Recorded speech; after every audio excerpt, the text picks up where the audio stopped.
Hello my dear students, Rehan physics application में once again आप सभी लोगों का दिल से स्वागत है। लास्ट वीडियो की बात करें तो हमने सॉलिड स्टेट के अपने लास्ट लेक्चर में बात किया था रिगार्डिंग इलेक्ट्रिकल प्रॉपर्टीज के बारे में। किसी भी सॉलिड को आप उसके इलेक्ट्रिकल प्रॉपर्टीज के बिहाफ में तीन ब्रॉड पार्ट में बांटते हो। एक को आप क्या बोलते हो? कंडक्टर बोलते हो। एक को क्या बोलते हो आप? इंसुलेटर बोलते हो। एक को क्या बोलते हो आप? सेमीकंडक्टर। डन। इस सेमीकंडक्टर के बारे में हमने आपको लास्ट के दो लेक्चर में बताया था कि ये जो सेमीकंडक्टर होते हैं इनकी जो इलेक्ट्रिकल कंडक्टिविटी वो बहुत कम होती है, जिसको आप प्रैक्टिकली यूज में नहीं ला सकते। हाँ, नो डाउट आपका वो इंसुलेटर से ज्यादा होता है, बट ओवरऑल प्रैक्टिकल यूज के लिए वो काफी नहीं है। सो दैट्स वाई हम उसकी क्या करते हैं, हम उसका डोपिंग करते हैं। एंड डोपिंग के बाद उसकी इलेक्ट्रिकल कंडक्टिविटी सडन क्या कर जाती है, बहुत ज्यादा इंक्रीज कर जाती है। डन। एंड हमने बताया कि किस तरीके से डोपिंग करते हैं। एक आपको बस जो की पॉइंट है वो याद रखना है। 14 तो आपका मेन हो गया। इस 14 को एक बार 15 वाले से मिलाया था। हाँ, 15 वाला कौन सा? नाइट्रोजन नहीं, फास्फोरस एंड आर्सेनिक। अब सही है ना। तो एक बार 14 को 15 के साथ मिलाया था। ज्यादा वाले से मिलाया था तो एन टाइप बनेगा। एक बार 14 को आपने किससे मिलाया था? 13 से मिलाया था, तो क्या बन जाता है आपका? पी टाइप का सेमीकंडक्टर बन जाता है। ये N basically negative charge and P basically positive charge के कारण वो होता है, जो कि वो इलेक्ट्रॉन और होल को हम लोग बोलते हैं। डन। आज की वीडियो में अपने को बात करना है अपने एनसीईआरटी का सबसे लास्ट सेक्शन। जी हाँ, लास्ट सेक्शन है आपका ये। इसके जस्ट बाद हम कुछ क्या करेंगे, इंटेक्स्ट करेंगे एंड देन आफ्टर कुछ और काम की बातें उसको करते हुए इस चैप्टर को समाप्त कर देंगे। डन। चलिए, तो हम लोग को आज की डेट में बात करना है मैग्नेटिक प्रॉपर्टीज के बारे में। Electric properties and electrical properties के बिहाफ में कितने पार्ट में सॉलिड को हम बांटते हैं, सेम ऐसे ही हमें क्या बात करना है, मैग्नेटिक प्रॉपर्टीज के बारे में। एंड मैग्नेटिक प्रॉपर्टीज के आधार पर आप सॉलिड को फर्दर कितने पार्ट में बांटते हैं, इसके बारे में बात करना है। तो चलिए जरा स्टार्ट करते हैं अपना आज का लेक्चर। कॉपी और पेन निकाल लीजिए, साथ ही साथ नोट करना स्टार्ट करें मैग्नेटिक प्रॉपर्टीज। क्या नोट करना अपने को? Magnetic properties. छोटी सी कहानी है, पहले तो अपन समझ लेते हैं कि मैग्नेटिक गुणधर्म, चुंबकीय गुणधर्म कैसे किसी भी सॉलिड के अंदर में आता है, इसकी अपने को बात करनी है। तो पहले तो अपन कंसेप्ट वाली चीजें समझ लेते हैं एंड देन आफ्टर उसको as a point wise point बना करके नोट डाउन कर लेंगे। फिर अपन किसकी बात करेंगे, इसको हम फर्दर कितने पार्ट में बांट सकते हैं। डन। चलिए, तो पहले हम आपको स्टार्ट करते हैं मैग्नेटिक प्रॉपर्टीज के बारे में। ध्यान से सुनिएगा, आपके अगल बगल में जो भी कोई सबस्टांस है, हर सबस्टांस के अंदर में मैग्नेटिक प्रॉपर्टीज होती है। मतलब क्या? चुंबकीय गुण होता है। आपको पहली बार अजीब सा लग रहा होगा, सर चुंबकीय तो गुण तो उसी में होता है ना, आयरन में। हाँ जी साहब, आयरन में तो होता ही होता है। तो आप देखते होंगे कि मैग्नेट को अट्रैक्ट करता है बहुत तेजी से, या फिर मैग्नेट उस आयरन के रॉड को अट्रैक्ट करता है। नंबर एक। दूसरा, मैं आपको क्या बता रहा हूं, हर एक, आज के बाद से अपने कंसेप्ट को थोड़ा सही कर लीजिए, हर एक सबस्टांस के पास कुछ ना कुछ उसके मैग्नेटिक प्रॉपर्टीज होती है। डन। अब मेरे इसी लाइन से आपके दिमाग में बहुत सारा क्यों आ चुका होगा कि सर ऐसे कैसे हो सकता है और क्यों होता है। चलिए हम लोग पहले उसी की बात करते हैं, फिर हम फर्दर डिवाइड करेंगे अपने नेक्स्ट वीडियो में। समझते हैं जरा इस चीज को कि कैसे कोई सबस्टांस आपका मैग्नेटिक प्रॉपर्टीज एग्जिबिट करता है। चलिए आप बताएं जरा, जो भी आपका सबस्टांस है वह सबस्टांस किस चीज से मिलकर बना होता है? हाँ सर, एटम से मिलकर बना होता है। किससे मिलकर बना होता है? एटम से मिलकर बना होता है। ये तो आप मानते हो। चलिए ठीक ना। अच्छा, जब अगर वह एटम से मिलकर बना होता है तो आपको पता होना चाहिए हर एक एटम किस चीज से मिलकर बने होते हैं। ऑब्वियसली सर, उसके अंदर में इलेक्ट्रॉन होता है, प्रोटॉन होता है एंड क्या होता है उसके अंदर में? न्यूट्रॉन होता है। ये भी बात सही है ना। मतलब आपने बोला कि जो भी आपका सबस्टांस है, वो सबस्टांस आपका जो बेसिक पार्टिकल्स की बात करें, बहुत अवयवी कणों की बात करें, तो आपको क्या मिल जाएगा? आपको मिल जाएगा परमाणु। और हर एक परमाणु के अंदर में क्या होते हैं? इलेक्ट्रॉन्स होते हैं, प्रोटॉन्स होते हैं और क्या होते हैं? आपके न्यूट्रॉन्स होते हैं। काम की बात करते हैं, अपन लेके आते हैं इलेक्ट्रॉन को। किसको लेके आते हैं? इलेक्ट्रॉन को। अब आप सबको पता तो होगा ही होगा कि इलेक्ट्रॉन कैसा सा पार्टिकल है, कैसा सा कण है, धनावेशित या ऋणावेशित? हाँ, कौन कैसा सा पार्टिकल है? ऋणावेशित है, मतलब नेगेटिवली चार्ज पार्टिकल है। डन। चलिए, तो जो भी मैं आपको बताया कि लाइक कोई भी सबस्टांस है, वह सबस्टांस मैग्नेटिक प्रॉपर्टीज एग्जिबिट करेगा, तो उसके पीछे का जो मेन लॉजिक है वो लॉजिक है कि उसके अंदर में क्या पाया जाता है? इलेक्ट्रॉन पाया जाता है। क्या पाया जाता है? इलेक्ट्रॉन पाया जाता है। और इसी इलेक्ट्रॉन के कारण उसके अंदर में मैग्नेटिक प्रॉपर्टीज होती है। क्या होती है? मैग्नेटिक प्रॉपर्टीज होती है। डन। ये बात तो समझ में आ गई कि कैसे कोई सब्सटेंस, क्या वो रीजन है जिस रीजन से कोई सब्सटेंस मैग्नेटिक प्रॉपर्टी शो करता है। नंबर एक बात। नंबर दूसरी बात क्या कि मैग्नेटिक प्रॉपर्टीज तो सर ये तो शो कर ही रहा है, लेकिन वो किसकी वजह से कर रहा है, तो वो इलेक्ट्रॉन की वजह से कर रहा है। अब आपके दिमाग में आएगा कि सर अब इलेक्ट्रॉन में ऐसा क्या हो गया जिसकी वजह से वह मैग्नेटिक प्रॉपर्टीज शो कर रहा है। डन।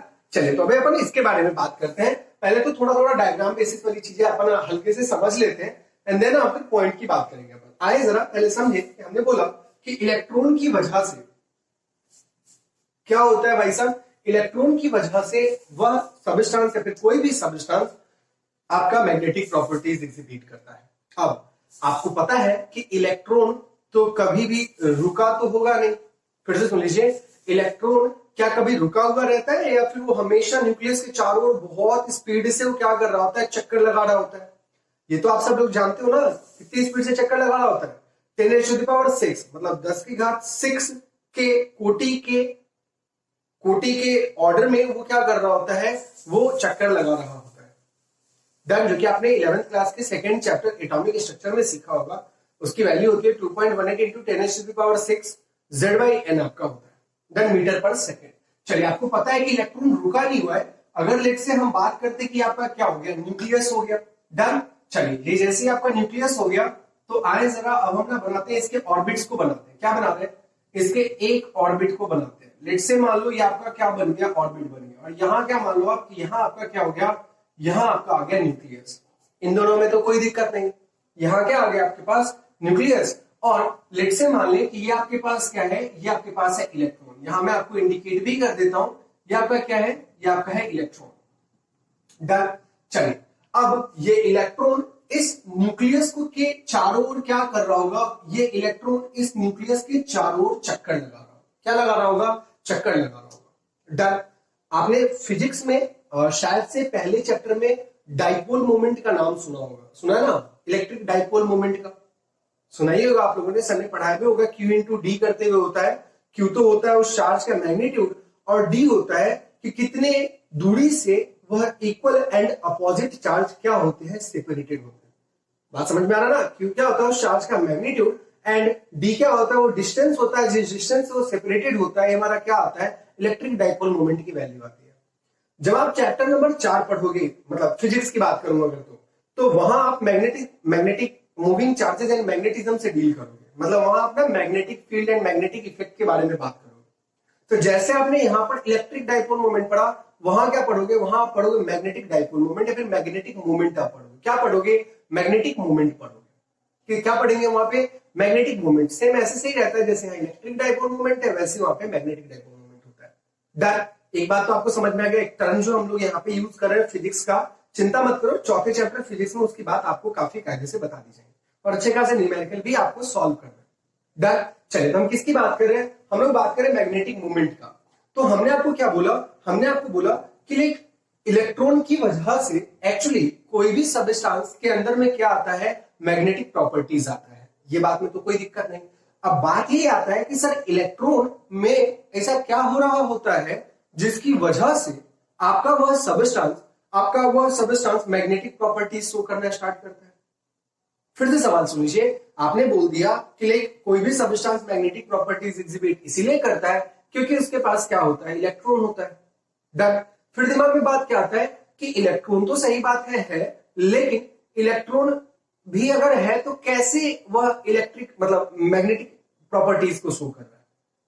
बात समझ में आ रहा है। तो उसके पीछे के जो रीजन है वो दो रीजन है। हम उन दोनों रीजन को यहां पर आपके लिए बना देते हैं। एक तो पहला रीजन क्या है, इसको तो आप लिख लेना यहाँ पे, ये हमारा क्या है, न्यूक्लियस। अभी तो मत लिखो, मैं आपको लिखवा दूंगा।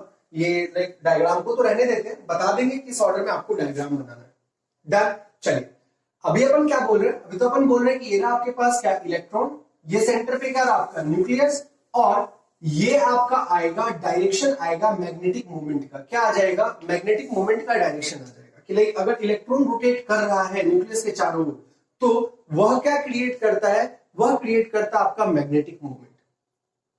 मतलब फिर से सुन लीजिए कि लाइक अगर मैग्नेटिक प्रॉपर्टीज एग्जिबिट कर रहा है तो इसके अंदर में क्या होगा, मैग्नेटिक मूवमेंट होगा ना।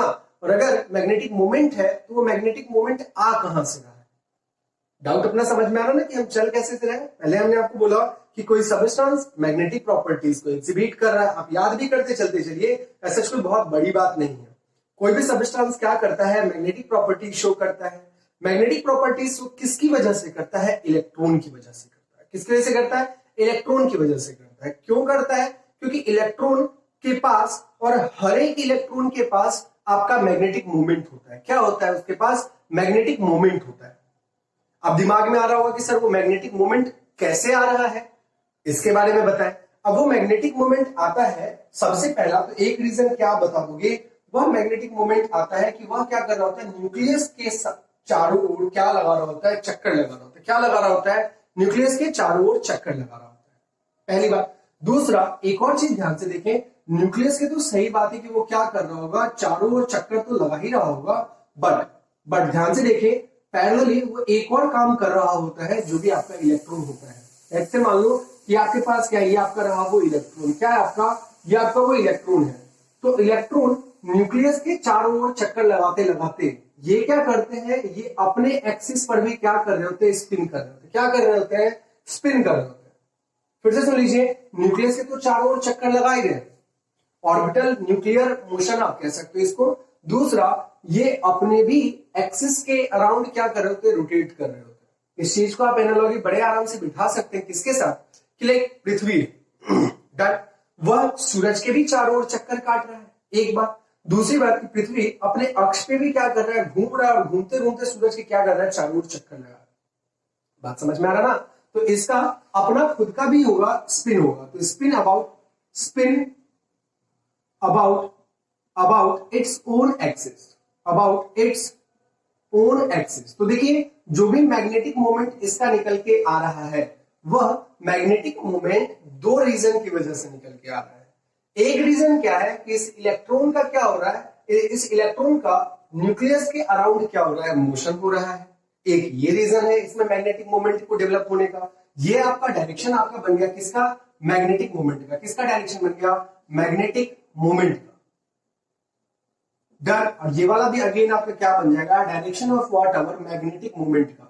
अब किसी सबस्टेंस में थोड़ा ज्यादा होगा और किसी सबस्टेंस में थोड़ा कम होगा, इतनी सी तो बात है। इलेक्ट्रॉन तो हर सबस्टेंस होंगे ना, क्योंकि हर एक सबस्टेंस किससे मिलके बने हैं, एटम से मिलके बने।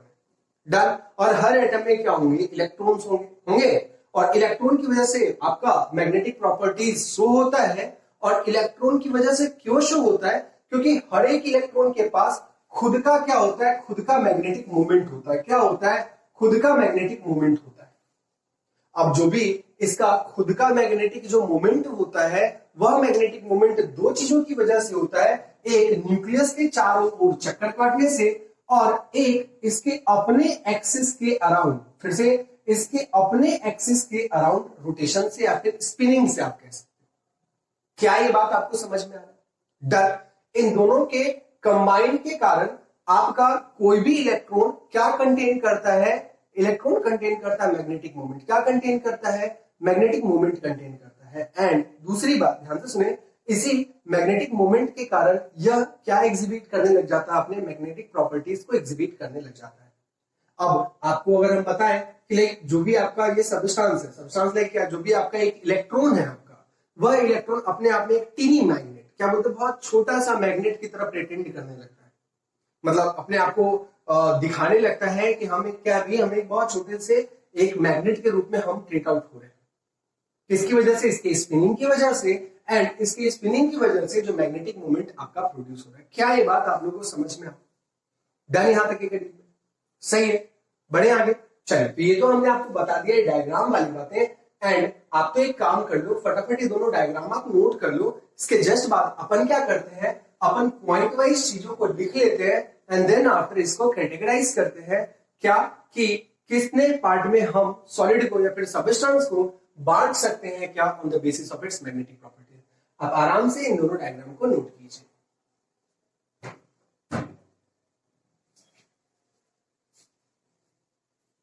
नोट कर लिए क्या, चलिए। अब एग्जैक्टली हमने आपको बताया भी कि जो भी बातें हमने बोला है उसको एज इट इज हमने क्या करा, बोर्ड पे लिख दिया है एक साइड से सही तरीके से।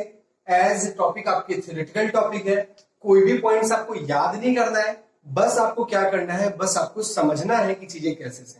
डन। इसको लिखने में बिना मतलब का वीडियो का लेंथ लंबा करने से आप लोग भी बोर होते एंड एग्जैक्टली वो चीजें हमने आपको यहाँ पे पॉइंट वाइज दे रखा है। चलिए स्टार्ट करते हैं, एक एक करके हम सारे पॉइंट्स को, जो भी बातें अभी हमने आपको लास्ट 15 मिनट में समझाया है वही सेम चीज यहाँ पर आपको बोर्ड पे हमने लिखा है।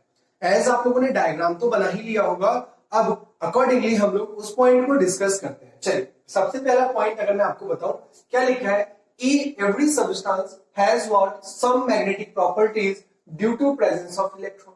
क्या हमने ये बात अभी थोड़ी देर पहले बोला कि हर एक सबस्टेंस मतलब हर एक पदार्थ क्या करता है भैया, कुछ ना कुछ अपने अंदर में चुंबकीय गुणधर्म कंटेन करता है, रखता है। क्यों? क्योंकि उसके अंदर में क्या उपस्थित होते हैं, इलेक्ट्रॉन उपस्थित होते हैं। पहला पॉइंट क्लियर हो गया। अब दूसरी बात क्या, अब क्या बोल रहे हैं यहाँ पे कि each electrons in an atom behaves as what, as magnet. फिर से सुन लीजिए क्या लिखा है यहाँ पे, each electron in an atom behaves as a magnet. आपके एटम के अंदर में जितने भी इलेक्ट्रॉन्स हैं वह इलेक्ट्रॉन्स एक मैग्नेट की तरह बिहेव करता है, एक चुंबक की तरह बिहेव करता है। डन। एज क्यों?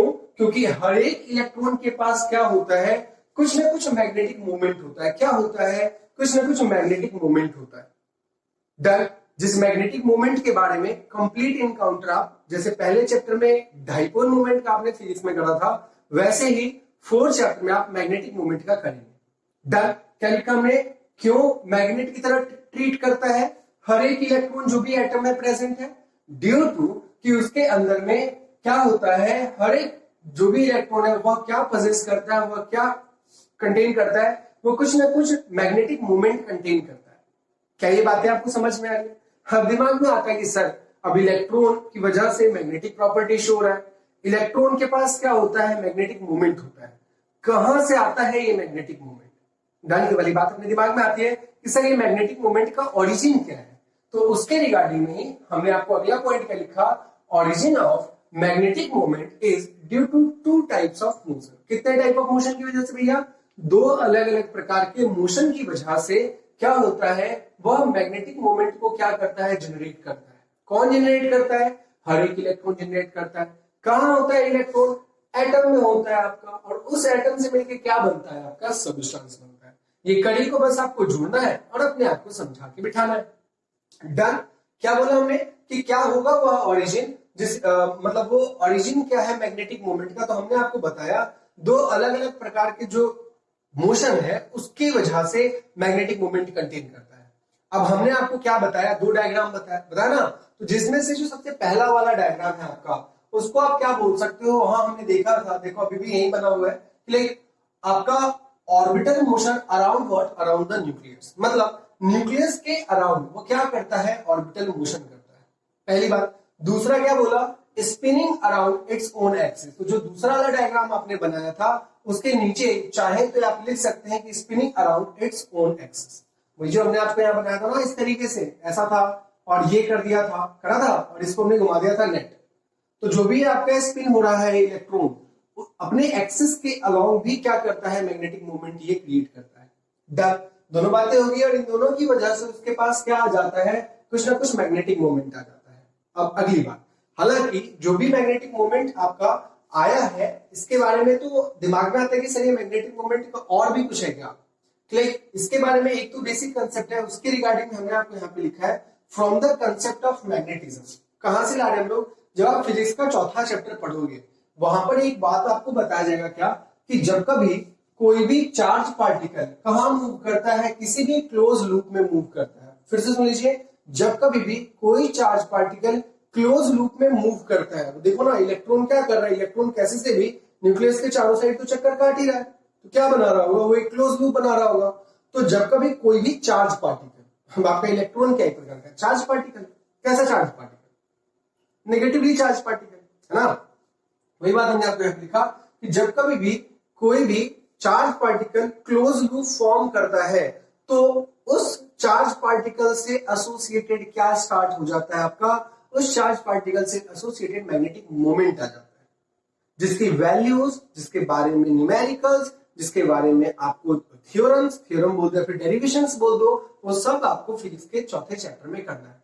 2nd चैप्टर में तो आप आ ही गए हो, 4th चैप्टर भी आपका जल्दी आ जाएगा। वहां आपको समझ में आ जाएगा और अच्छे से इन डिटेल। फिजिक्स अभी चूंकि अपना टॉपिक नहीं है, इसी वजह से हमने आपको क्या बोल दिया, इस बात पे आप थोड़ा भरोसा कर लो कि लाइक जब कभी कोई भी चार्ज पार्टिकल कहां मूव करेगा, किसी भी क्लोज लूप में मूव करेगा, तो क्या फॉर्म करेगा, मतलब क्या पजेस करेगा, आपका मैग्नेटिक मोमेंट पजेस करेगा।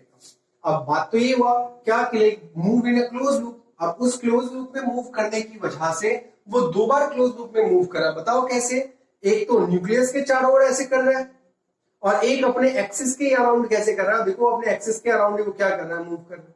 स्पिनिंग की बात करें, क्लॉकवाइज होता है, आपने सुना भी होगा स्पिन क्वांटम नंबर, एक क्लॉकवाइज और एक एंटी क्लॉकवाइज। जी हाँ, atomic structure 11th class chapter number 2 done quantum mechanical model of an atom में हम लोग उसके बारे में बात करते हैं। स्मॉल एस से रिप्रेजेंट करा करते थे उसको। चलिए, तो खैर पुरानी बातें होगी, नई बातें तो आपको समझ में आ गया ना कि मैग्नेटिज्म के कंसेप्ट से क्या बोल सकते हैं। ये बात अभी आप दिमाग में रख भी लीजिए कि चार्ज पार्टिकल कभी भी क्लोज लूप फॉर्म करेगा तो वो आपका क्या प्रोड्यूस करेगा, मैग्नेटिक मोमेंट प्रोड्यूस करेगा। वैसे से ही जब अगर हम बात करें दो क्यू चार्ज पार्टिकल, एक प्लस क्यू और एक माइनस क्यू, यहां से आप तो बढ़िया रिलेट करोगे।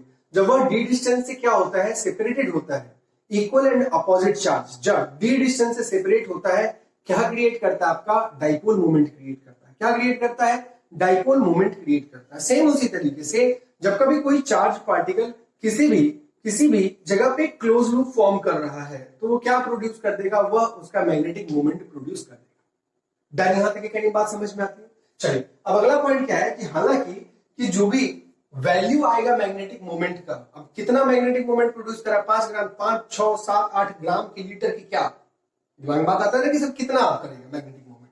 तो वही हमने आपको क्या बताया कि इनका जो मैग्नीट्यूड होता है वो बहुत स्मॉल होता है। कितना होता है, बहुत स्मॉल होता है। और उसको हम लोग ना किलोग्राम में ना लीटर में मेजर करते हैं, उसको हम लोग मेजर करते हैं बोर मैग्नेटॉन में। किस में मेजर करते हैं, बोर मैग्नेटॉन में। जैसे आप लोग लीटर में मेजर करते हो ना, जैसे आप लोग किलोमीटर में मेजर करते हो, मीटर में मेजर करते हो, वैसे से एक यूनिट यहाँ पर क्या बना दिया हमने, बोर मैग्नेटॉन बना दिया। क्या, म्यू भी उसको सिंबॉलिकली रिप्रेजेंट करते हैं। अगेन ये अपने टॉपिक का नहीं है भाई साहब, हम आपको बता रहे हैं कि फिजिक्स में आपको ज्यादा जानना है मैग्नेटिक प्रॉपर्टीज के बारे में। डन। और चूंकि कुछ का चीजों का यूज पड़ जाता है केमिस्ट्री में, और खास करके जब मैग्नेटिज्म अपन डील कर रहे होते हैं तो यहाँ केमिस्ट्री में थोड़ा सा वो फिजिक्स का पोर्शन आ जाता है। चलिए, यहाँ तो हमने आपको बता दिया कि क्या लगना है, यहाँ पे बहुत कम उसका मैग्नीट्यूड होता है। फिर दिमाग में आता है कि सर कितना कम मैग्नीट्यूड होता है। तो देखिए जरा, हमने आपको एक बोर मैग्नेटन का वैल्यू दे दिया, क्या 9.27 इंटू 10 की पावर कितना लिखा है, माइनस का 24, 10 की घात कितना है, माइनस का 24 एम्पियर, और क्या लिखा बगल में, मीटर स्क्वायर। क्या लिखा, एम्पियर, और इंटू क्या लिख दिया आपका, मीटर स्क्वायर। क्या ये बात आपको समझ में आ, एम्पियर और इंटू क्या लिख दिया आगे, मीटर स्क्वायर। तो ये तो आपका हो गया क्या, ये तो आपका फाइनल यूनिट हो गया। और इसी को ही आप क्या बोल देते हो, इसी को आप बोल देते हो बोर मैग्नेटॉन। क्या बोल देते हो आप, इसको बोल देते हो एक बोर मैग्नेटॉन। डन। चलिए, ये तो हमने आपको सारी बातें बता दी कि मैग्नेटिक प्रॉपर्टीज का ओरिजिन कहां से है। इलेक्ट्रिकल प्रॉपर्टीज में ओरिजिन की बात नहीं करनी थी, वो तो आपको पता ही है कि अगर फ्री इलेक्ट्रॉन्स होंगे तो वो क्या करना स्टार्ट कर देंगे, मूव करना स्टार्ट कर देंगे। और ये सारी चीजें किस में होती है, किसी भी मेटल्स में बहुत अच्छे तरीके से होता है, और वही कंडक्टिविटी का बेसिक रीजन बन जाता है। और 10वीं क्लास में भी आपने थोड़े बहुत फॉर्मूले पढ़े होंगे, रेसिस्टेंस बराबर आर बराबर रो एल बाई ए। क्या पढ़ा है, rho L by A. Done यहां तक। चलिए, अब स्टार्ट करते हैं क्या कि ये तो होगी मैग्नेटिक प्रॉपर्टीज। एक पॉइंट लिखना भूल गए, चलो कोई नहीं, उसको लिख भी देते हैं, डिपेंडिंग अपॉन। चलिए जरा अगला लास्ट पॉइंट लिखते हैं अपन आज की वीडियो का, डिपेंडिंग अपॉन मैग्नेटिक प्रॉपर्टीज। अब ये सॉलिड के लिए ही नहीं है, ये तो आप सबस्टेंस के लिए की डील करोगे। किसके लिए की डील करोगे, सबस्टेंस के लिए। क्या कि depending upon magnetic properties substance can be categorized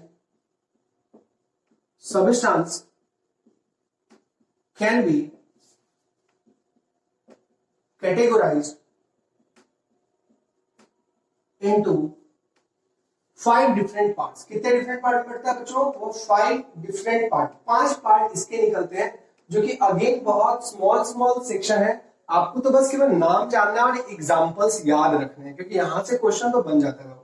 अगर वो नाम जानना है उसका, उसके स्पिन कैसे से वो रोटेट होते हैं मैग्नेटिक फील्ड के प्रेजेंस में, वो और उसके एग्जांपल, बस 3 चीज जानना है। कभी भी अगर आपसे शॉर्ट नोट्स में पूछा जाए तो कैटेगराइज इनटू 5 डिफरेंट पार्ट। कितने पार्ट में बांटते हैं इसको, 5 अलग अलग पार्ट में बांटते हैं। अब कौन सा पार्ट में बांटते हैं, चलिए जरा एक साइड से स्टार्ट करते हैं। लाइक अब इसके अंदर में ना सबसे पहले वन लिख लेते हैं, कौन सा वाला, पैरामैग्नेटिक। किसकी बात करेंगे, पैरामैग्नेटिक। ये तो आपने नाम सुना भी होगा पैरामैग्नेटिक का, सुना है ना, सुना होगा पैरामैग्नेटिक का नाम। ये नंबर एक बात हो गया। दूसरा क्या पार्ट होता है, दूसरा होता है आपके पास डायमैग्नेटिक। क्या हो जाएगा आपके पास, डायमैग्नेटिक, डायमैग्नेटिक, डाई, हाँ स्पेलिंग भी झुकने के बाद थोड़ा गड़बड़ हो रहा है, डायमैग्नेटिक। पैरामैग्नेटिक हो गया, डायमैग्नेटिक हो गया, दो बता दिया हमने आपको। थर्ड की बात करें तो क्या हो जाएगा आपके पास, फेरोमैग्नेटिक। क्या बोलते हैं उसको, फेरोमैग्नेटिक। ये दोनों को आपने पहले भी सुना होगा, ये कुछ नए टर्म्स आप सुनने को मिल रहा होगा आपको, फेरोमैग्नेटिक। क्या लिखा हमने यहाँ पे, फेरोमैग्नेटिक। तीन हो गया। तीन के बाद जब फोर्थ की बात करेंगे तो क्या आ जाएगा आपके पास, एंटी फेरोमैग्नेटिक। क्या आ जाएगा, एंटी फेरोमैग्नेटिक। डन, फोर्थ आपका हो गया एंटी फेरोमैग्नेटिक। फिफ्थ की बात करें अगर हम लोग तो ये आपका क्या बन जाएगा, फेरी मैग्नेटिक। क्या बन जाता है अपना, फेरी मैग्नेटिक। अब अगर अपन एनसीईआरटी की बात करें तो उन्होंने ना डायग्राम बहुत कम चीजों का दे रखा है, बट अपन तो कोशिश करेंगे कि हर एक के डायग्राम के बारे में बात करना। डन, तो ये आपके क्या हो गए, फाइनली 5 पार्ट हो गए आपके, जिन पार्ट्स में आप किसी भी सबस्टेंस को, अगर वो सॉलिड, लिक्विड और गैस हो, उसको आप क्या कर सकते हो, कैटेगराइज कर सकते हो, कैटेगराइज कर सकते हो on the basis of what these magnetic properties. कल के डेट में हम लोग अगले वीडियो में बात करेंगे क्या होते हैं पांचों पार्ट्स, एंड कॉरेस्पॉन्डिंगली हम लोग इस टॉपिक को भी खत्म करेंगे। आज की वीडियो के लिए इतना काफी है। फटाफट से आप इसको नोट कीजिए एंड वेट कीजिए अपने अगले वीडियो का, जब अपन इन सभी टॉपिक के बारे में इन डिटेल एनालिसिस करेंगे। Thank you. आइए जरा इसको नोट कर लीजिए।